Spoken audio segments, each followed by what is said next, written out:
Adventures by Morse.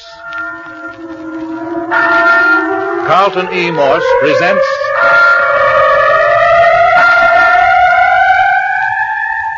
The City of the Dead, featuring Captain Friday. If you like high adventure, come with me. If you like the stealth of intrigue, come with me. If you like blood and thunder, come with me.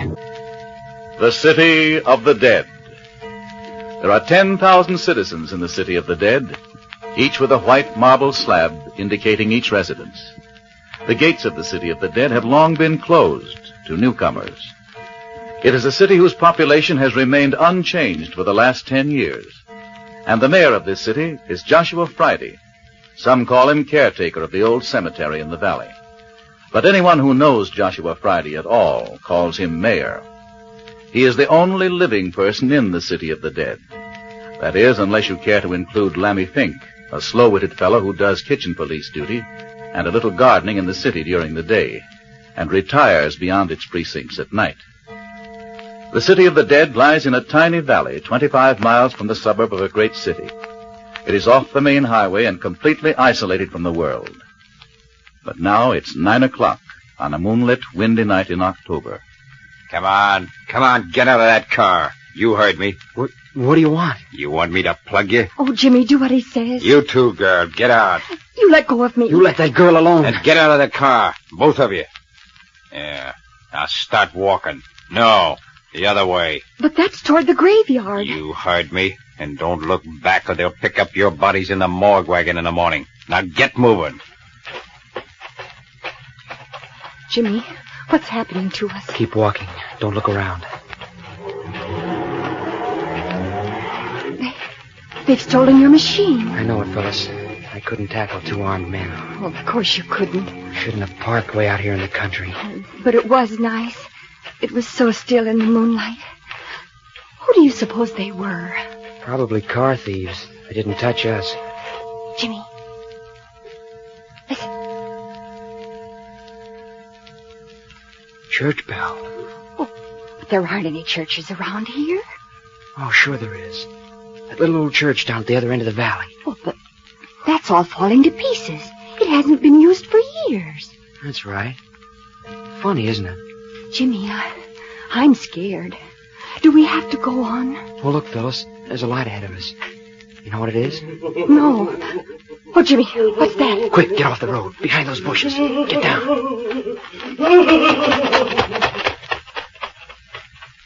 Oh, Jimmy. Jimmy, what was that? What was... Shh. Oh, I wish we were home. Don't talk so loud, Phyllis. They'll act as though we were being chased. Chased? Listen. Don't hear anything, do you? No. Then come on. Keep on the grass. Well, where are we going? You saw that light. I just remembered that the caretaker of the City of the Dead lives around here somewhere. That must be his place. Oh, I don't like that name. What? City of the Dead? Yes. Graveyard's bad enough. Well, anyway, we'll get him to let us use his phone and call the police and have a car sent out for us. Oh, there, you can see the outline of the house among the trees. See it? Uh-huh. Looks awfully lonesome, doesn't it? Mm. Look. What are those? We're inside the City of the Dead. Those are the tombstones glistening in the moonlight. I don't like it, Jimmy. Oh, here's the door. Oh, Jimmy, don't leave me. I'm right here in the shadow. He doesn't answer. It's funny. What do you want? Oh, Hey! no. Hey, where did you come from? What do you want? Are you the caretaker? Supposing I am. Oh, what made you sneak up on us from behind? That you making that crazy noise? What noise? Oh, you mean the man crying? Oh, so 'twas you. Oh, no, it wasn't. He passed us down the road. He was scared. What are you doing here? Why, our car was stolen from us. Oh, stolen? Hi, Doc! Open the door! Yes, two men held us up. We want to phone to the city for help. Do you hear, Doc? They're coming, Mayor. Oh, here you are. Well, what have you there, Mayor? Go on in, you two. Yes, sir. Lock up again, will you, Doc? Sure. Were they the ones picking up the rumpus? Tell a queer story. Here, you two, sit down. Said the car was stolen, Doc. Who stole it? Well, I don't know. Just two gunmen. Yeah, Here, Mayor, you better let me do the questioning. We'll get further. go ahead. What's your name, son? James Parker, sir, and this is Miss Phyllis Carroll. How do you do, Miss Carroll? Now, Mr. Parker, as I understand, you and Miss Carroll were out riding this evening. Uh-huh. We were parked down the road near your house. Park. What for? No, Mayor. Well, it looks suspicious to me, Doc. With all these other goings on. No, you just don't understand modern young folk, Mayor. You'd better let me do the talking. Now then, you were parked on the edge of the road, I take it? Yes, sir. And then what happened? Well, two men suddenly appeared, one on each side of the car, and told us to put up our hands and get out of the car. They were armed, you say? Yeah, both of them. When we got out, they told us to keep walking in the direction of the graveyard. What's that? Oh, son, don't ever say that word again in front of Mayor Friday. This is the city of the dead. Oh, yes, sir. Sorry. Yeah, go on. Well, just as we saw the light in the caretaker's... It's Mayor, son. Mayor. Yes, sir. Just as we saw the light in the mayor's house, we heard someone coming down the road as hard as he could run. He was scared. Hysterical, huh? Yes, sir, he was. Crying and sobbing. Oh, Jimmy, you forgot about the bell. Bell. Yes, the church bell. It seemed to come from down at the other end of the city of the dead. I guess it was from the old church down there. You hear that, Mayor? There ain't been no bell in them ruins for 10 years, Doc. No bell? But we heard it. But I tell you Never that... mind, Mayor. Now then, son, what happened after that? Well, after the man ran by, we waited a few moments, and we came to the door and knocked. That's all. Oh, I see. What do you make of it, Mayor? Don't like it. Think they're lying. But we're not. Listen, let me call up the police. Police? The police? Listen, I'm mayor of the city of the dead, and what I say goes. Yes, sir. And I ain't never had any police in this city, and I ain't never gonna have. And besides, there isn't any telephone here. But I saw a telephone wire. Son, you heard me say there was no telephone here. Oh, but I've got to let my mother know. I'm sorry, Miss Carroll. It seems to be fate. But what are we going to do? No one ever comes by this way. Well, Mayor Friday will put you up for the night, I think. He has a couple of extra rooms, eh, Mayor? Huh? Oh, sure. Oh, but I've got to get home tonight. Now, Miss Carroll, you better just take it all as an adventure and make the best of it. Isn't that right, son? Yeah, I guess so. Maybe if we started to walk back, we could pick up a ride when we hit the main highway. No. We couldn't think of letting you do that. You simply must accept Mayor Friday's hospitality. Now, I'll tell you what. While the mayor's fixing up your rooms, I'll brew us a cup of coffee. But I don't want any coffee. Oh, tut. Of course you do. Yeah, there's still a fire in the kitchen stove. And the kettle's almost to a boil. We'll have coffee in a jiffy. But I want to go home. Don't say any more, Phyllis. Jimmy, what does it mean? I don't know. Something's up. I don't get it, but we better play up to him. Pretend like you thought nothing was the matter. Well, are we prisoners? Looks like it. Now, don't worry, though. I can take on these two old duffers if I have to. Well, but who is this doc person? Oh, here he comes. Now then, coffee's all ready.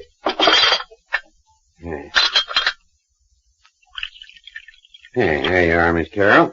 Thank you. Yeah, and there you are, Mr. Parker. Oh, thank you, sir. And here's some buns. They're better if they're hot, but they'll do for this sort of a snack. Oh, no, thank you. I'll just have coffee. Sir, I thought that Mr. Mayor Friday lived here alone. And you wonder who I am, eh? Well, I'm what your city doctors would call an old codger, I'm afraid. Just an old country doctor. Doc Tuner is what they call me. But I wouldn't think they'd need a physician in the city of the dead. Oh, no. The city of the dead isn't my seat of practice. That is, I should say it wasn't my seat of practice. You see, son, I'm retired now. All my patients are dead. Dead? All of them? Well, it's this way, young folks. I was a family doctor and had my little practice and was like a member of each family that I doctored. I knew all the little troubles and every pain of each of my patients.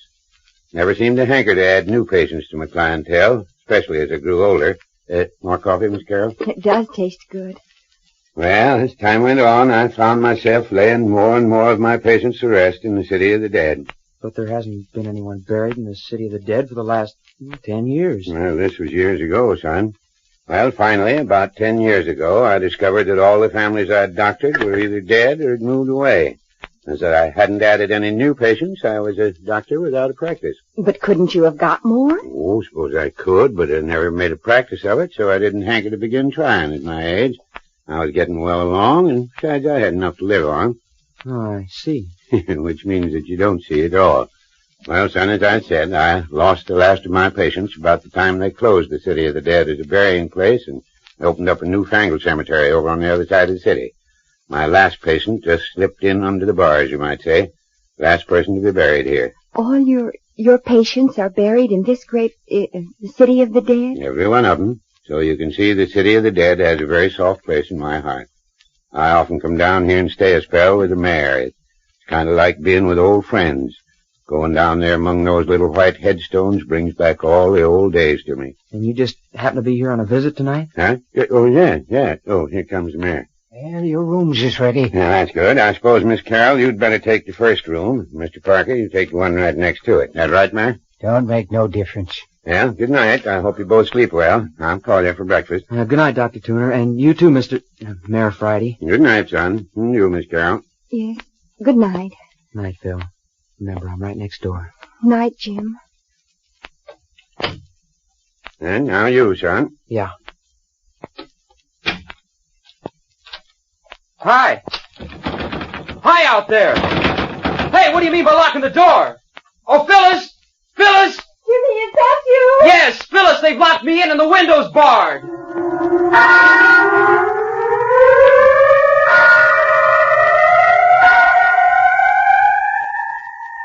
Out of the night come two youngsters. Into the web of intrigue woven by two strange old characters they fall. Prisoners of Doc Tuner and Mayor Friday. Just who are? But before we go into that, a word from our sponsor.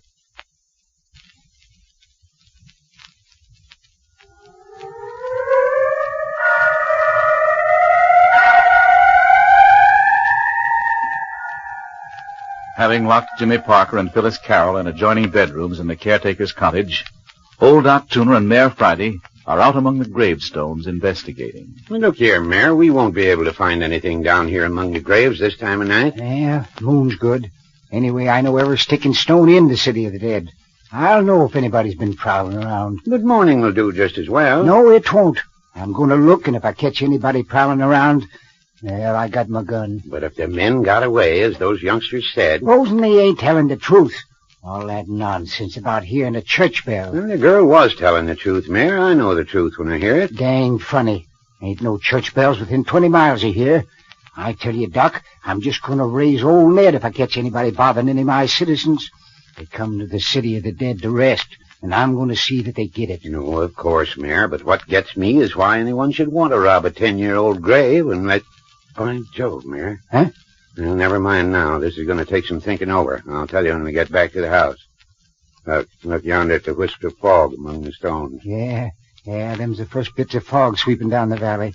Another couple of hours and the whole city will be so thick you can cut yourself a hunk. Strange how I love this old place. Those wisps of fog remind me of rays, nice friendly phantoms. Reckon you have the same feel about this place as me. Listen. There's your church bell. But they ain't any bell, I tell you. I seen them take it out of the tower 10 years back when they quit using it. Yeah, maybe your ears are deceiving you, but personally, I hear church bells. Yeah, gives the fella the creeps, don't it? Yeah, it seems to me there are altogether too many mysterious things happening in the City of the Dead, if you get what I mean. I don't. Well, for a city of quiet, decent folk that are supposed to be at their last resting place, there's a beastly lot of nocturnal activity. Listen. Bell stopped. Say, I got a thought, Mayor. Yeah? Why don't you put old Lammy Fink to keep a lookout at night? If he saw a prowler... If he saw a prowler, he'd have a fit. Lammy Fink. That addle-brain wouldn't stay in the City of the Dead after dark for anything on earth. Well, to be honest about it, Mayor, it looks to me like the kids are telling the truth. In the morning, we'd better feed them and send them on their way. And have them go home and tell a long rigmarole about auto bandits and hysterical men and phantom church bells and us locking them up for the night? Well, you can't keep them locked up indefinitely. Better turn them loose before any more harm's done. Mighty funny they should show up right at this time. Looks queer to me. Somebody's been monkeying around in the City of the Dead for the last week. Then we up and catch a couple. Don't seem natural to me that they should be innocent. Well, then I lied to him about the telephone. That's something else for him to talk about. Guy's sakes, Doc. If they went to the police with all that, the City of the Dead would be run over with police and thrill hunters for weeks. I ain't gonna have it. What's this? Look here. Man's cap. Yes, it's a cap, all right. Recognize it? Yes. You don't say, Mayor. Yes. Belongs to Lammy Fink. Don't tell much. Might have left it here yesterday while he was working. No, he didn't. I was by this way after he left last night. Wasn't here then. And anyway, he was working down at the other end of the city. And again, I seen him when he left after work, and he had it on his head then. Well, those are three pretty definite reasons to make us believe that Lammy Fink isn't so afraid of the city of the dead after dark as you thought. Likewise, it rather indicates that Lammy was down here tonight. I know Lammy. He wasn't down here. Not if he could help it, he wasn't. You're a stubborn fellow, Mayor. You deny their church bells even when you hear them. Now you intimate that a man's cap has arrived on the scene without reason or assistance. Well, things ain't like they should be, Doc. Something's the matter. Somebody's desecrating the city of the dead. Well, the thing to do is to question Lammy tomorrow. Shh, wait, listen. Church bell again. Say, I'm beginning to think you're right about investigating that old church. I'll go down with you tomorrow. I ain't gonna wait till tomorrow. I'm going down there now. Oh, come now, Mayor. It's getting foggier than the deuce. You won't be able to see anything. Going anyway. If there's anything there, I'll see it. Oh, what's the use of chasing phantom church bells this time of night? Don't come if you don't want to. I'm going. Well, if you're going, I might as well go, too. You ain't fidgety at your age, are you, Doc? Who, me? Blamed old fool. Come on.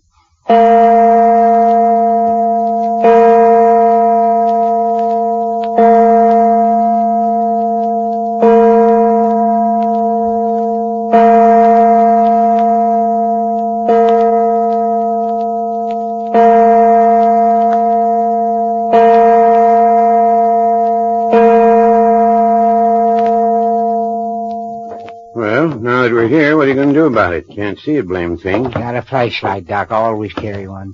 Dilapidated old ruin. Should have been torn down long ago. Come on. I'll lead. And look out where you step. Every board's full of rottenness. Floor's liable to collapse and let you through. I ought to know that. Been in here often enough. Hey, what in tunket's that? Oh, nothing but the rafters creaking. Can't you feel the whole building sway when the wind blows? It's that old. Yeah, and the whole shebang's likely to crash down on us. Don't reckon so. Keep quiet. What the deuce for? You don't expect to run into anything here, do you? Most folks have better sense than to risk their neck in this kind of a place. If a bell rung, somebody rung it. But you said there wasn't any bell. Mm-hmm. Last time I was in here is when we buried old man Burton. It's more than 10 years back. You remember old man Burton, Mayor? Yeah. Yeah, walked down this very aisle behind his coffin. Oh, Lordy mighty, Mayor. Yeah, just a screech owl, Doc. That's the blamedest noise. Shh, hold it. I told you we should have waited till morning. It ain't nothing. Come on. Where are you going now? We're gonna climb up this here ladder into the belfry. No, we're not. I am. Like as not, one of the rungs will give way and you'll break your neck. I'm gonna chance it. Yeah, then let me go first. No. This here's my funeral. Well, be careful, Mayor. Listen to those rungs squeak under your weight. Yeah, they'll hold, I guess. Are you coming? Yes, of course. Hold that light down here so I can see what I'm doing. All right. I'm right behind you. All right, Doc. You wait for me at the top of the ladder. Yeah. If there's anything doing, I might as well be in on it.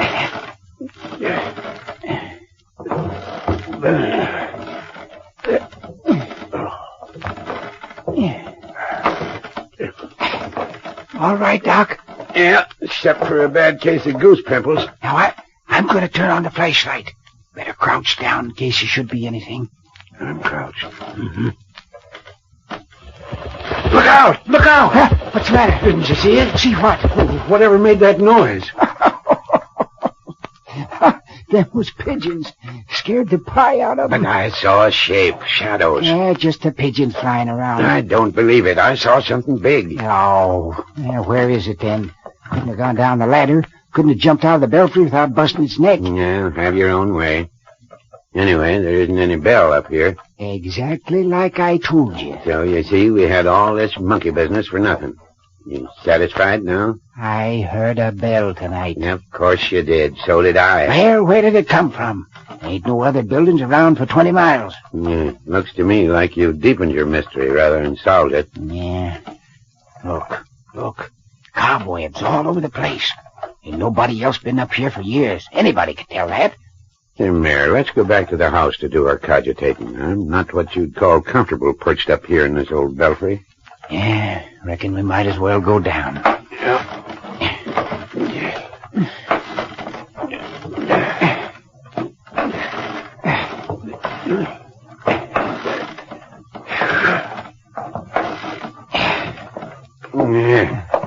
Glad that's over. I'd make a blamed poor monkey at my age. Come along. Now, where do you think you're going? Well, as long as I'm here, might as well look over the whole place. You sure are anxious to break a leg. You feel how springy these floorboards are? Liable to give away any minute. We'll take a look behind the altar. What's back there? Well, it used to be the preacher's study. It was never used, though, after the old bell ringer committed suicide in there. By so, Mayor, I'd forgotten about that. Old Sammy Martin hanged himself, didn't he? Yeah.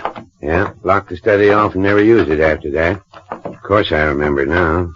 15 years ago, if it was a day. It ain't locked no more, I don't reckon. Look here, Mayor, I'm not so certain I like this. Like what? Well, we've got a dead bell ringer. Yeah? Now we've got a phantom bell. You think there's any connection? No. You? I hope not. Who ever heard of a doctor being scared of ghosts?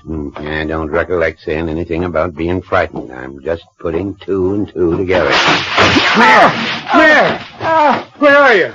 Where's the light? Are you hurt? No, I'm all right. Just broke through the floor and... Hurt? Have you got the light? No, just skin my shin blast this rotten place. But the light... Yes, here it is. I hung on to it.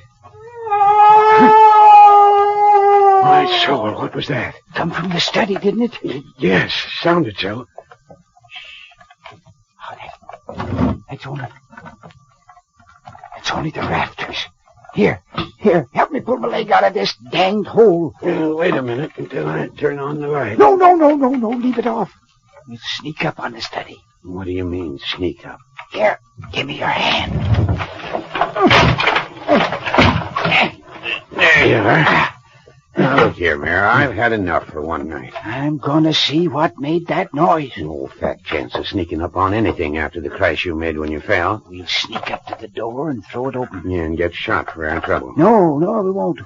We'll lie him flat on the floor. Yeah. Yes, then we'll wriggle into the room. Now, listen, I'm no snake. Then we'll wait until we hear a noise. You're crazy, Mayor. Yes, maybe so. Anyway, as soon as we hear a noise, we'll flash on the light and nab whoever's there. Just as easy as that. Come on now. Don't make a sound.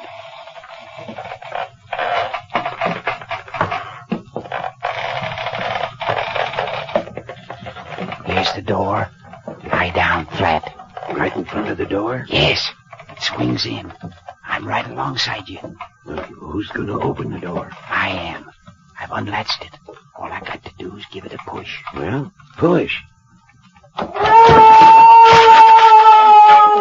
Ow! Huh? Oh, great jumping Caesar. What was that, Doc? Oh, I don't know, but whatever it was, it ran the full length of me. Stepped on you? Stepped on me and dang near ground me into the floor. Stepped smack on my head. Are you hurt? Well, I don't feel any too good. Can you walk? Oh, of course. Well, our ghost seems to have gotten away. Turn on the light. Let's get into the room and look around. Yeah, I could do with some light. There. Mayor, I haven't told you the worst yet. Huh? The worst? Yes, the worst. Mayor, whoever it was that ran over me didn't have shoes on. Look where his nails scratched my face. Oh! Gosh almighty, Doc. Wasn't it a man? Well, I tell you, he was barefooted if it was. Gee, Lucy. It'd take claws to make scratches like that. Here, tie your face up with this handkerchief. It's bleeding. I hope you're satisfied. Now, just a minute. I want to look around this study.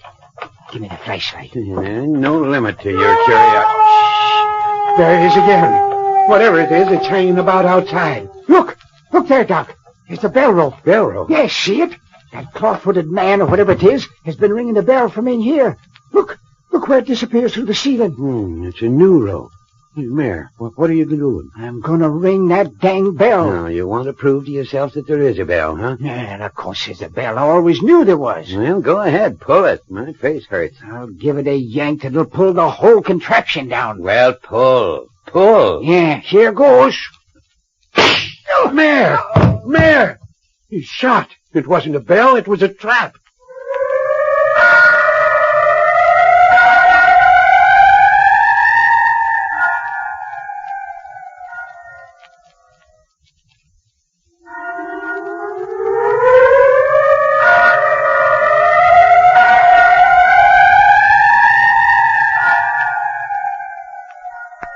have just heard the opening episode of The City of the Dead, especially written and produced for your sponsor by Carlton E. Morse. What is this clawfoot thing? What is the meaning of the phantom church bell? Why are Jimmy and Phyllis held prisoners? And finally, who shot Mayor Friday? And how and why? The mystery grows deeper and creepier next week with Chapter 2, entitled, I've Dug Up Something Ghastly.